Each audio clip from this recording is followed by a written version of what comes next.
Hey, I did a video about the about this biofilter, but in the video I noticed, and the guy commented, I hardly talked about it at all. So I actually renamed it. So this is a video, and this one's going to be more about this, and I do apologize. So that's kind of what this video is about, is his comments like, God, you're kind of right, I just rambled on. And, folks, keep in mind, I'm not putting anything together here. I don't have a, strategy or plan as far as writing you guys a script or something while I'm doing this. So, anyway, this is the biofilter. Now, a key ingredient that has a drawback is this like shower spoof stuff. It's like this plastic. I break it up. You cut that little cord inside that holds it all together, and it just falls out. And they're just a straight up plastic.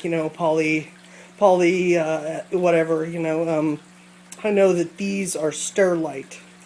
So, mostly everything is Sterilite, PVC, obviously, but, and especially it's colder down here right now. And in the colder temperatures and really all the time, it's totally safe. I mean, I do water changes and so anyway, this biofilter, so you got the spoofs going into, I'm using 2-gallon buckets, and I have 2 of them, and the reason why is because a guy sold me some uniseals, and tried to tell me that all he could get was I think these are like 1 inch or 1 1/4 or something. And so I got them, and I just realized they're way too small. So I have 2 exits here in case one were to get clogged. And now it doesn't really have a problem with that, though, because I have the PVC down here as an elbow going to the bottom, and there are several holes drilled. And that keeps most of the major particulate that would be getting in. And then that's what it does, is that traps basically the fish manure, you don't want that in the water. That's a huge misconception with aquaponics, is the idea that you want the fish manure in the water. So what you really want is for that to be filtered out, and then down below here, each one of those buckets has a hole in it at the top. And down below is this secondary chamber of basically bubbles. I have some more, like a screen. It's also a plastic screen. It's used a lot in biofilters for aquaponics.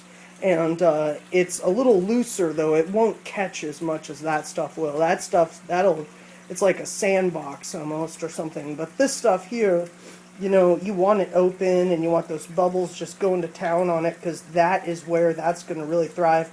And I've found that actually you want the least amount of flow resistance in any way. Like people that put them through a sand filter and stuff, I'm sure that works, but I can't imagine, I tried to do some coral once, coral calcium, and that got so disgusting, and the calcium was so gross I couldn't even use it for anything after that, because it was so hard to clean and stuff. So anyway, yeah, keeping the biofilter efficient, but then also don't have too much stuff in it that will accumulate as well, because you kind of want the whole system really moving also. So yeah, what you have is also, keep in mind, the holes that I've drilled up there really help with that. And you also got to be careful, because if you're going to have overflow, notice those holes are still over the bucket. So if there was an overflow of those holes at all, it would still fall in to there. So it's not that I really set it up that way, but it's just kind of how I do it and how you do it, and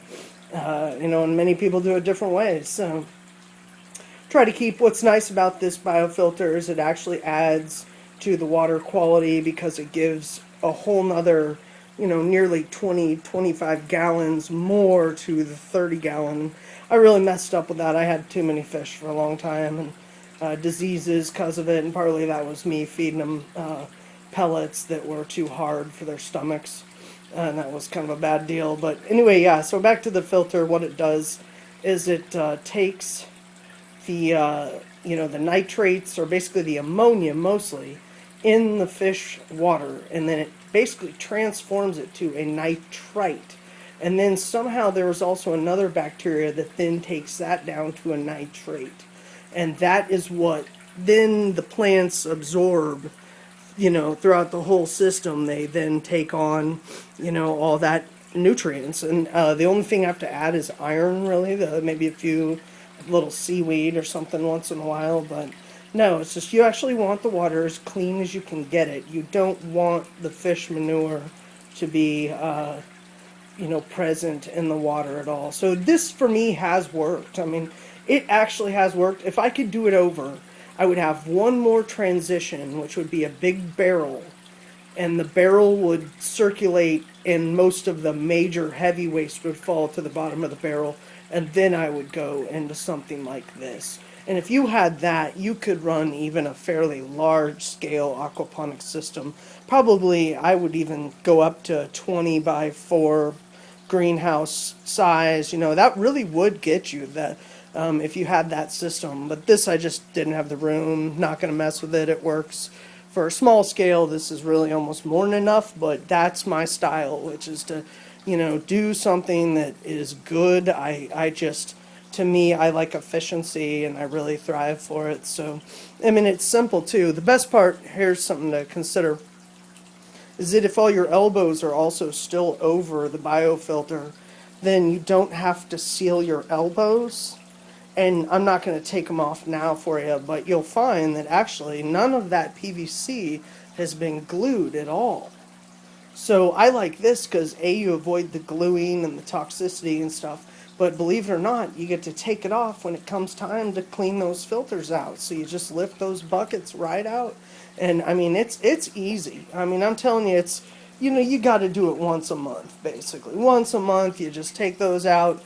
And you could probably run this whole system without even having the shower poofs, but that will cut a lot of the major solid debris.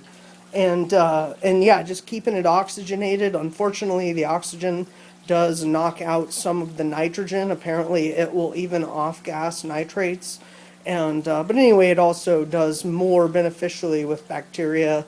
Gets bacteria really going in the water, and healthy bacteria.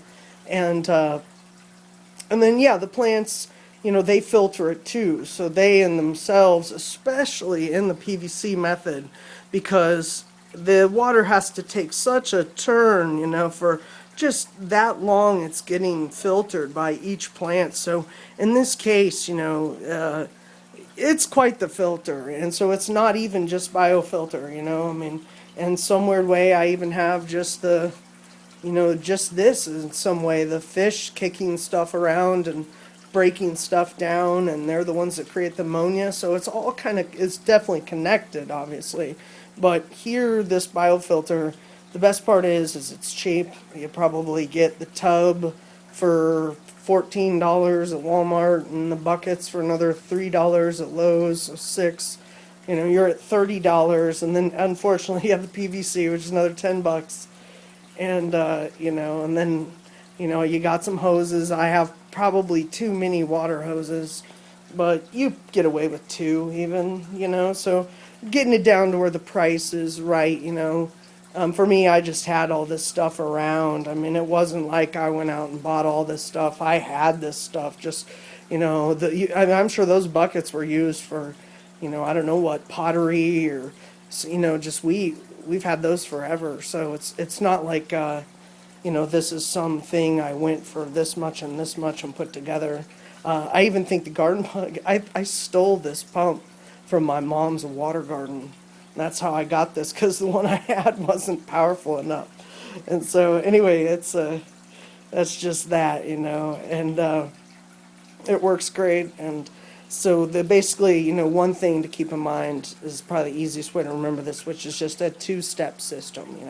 You have the first step is removing the solids. The second step is the bacteria taking the water, and then also there's some, here the water is so alkali that there is some benefit also to this, because all that breaking down material will start becoming like an acid on this water we have, which is very base. It's a lot of limestone here. So some people are different.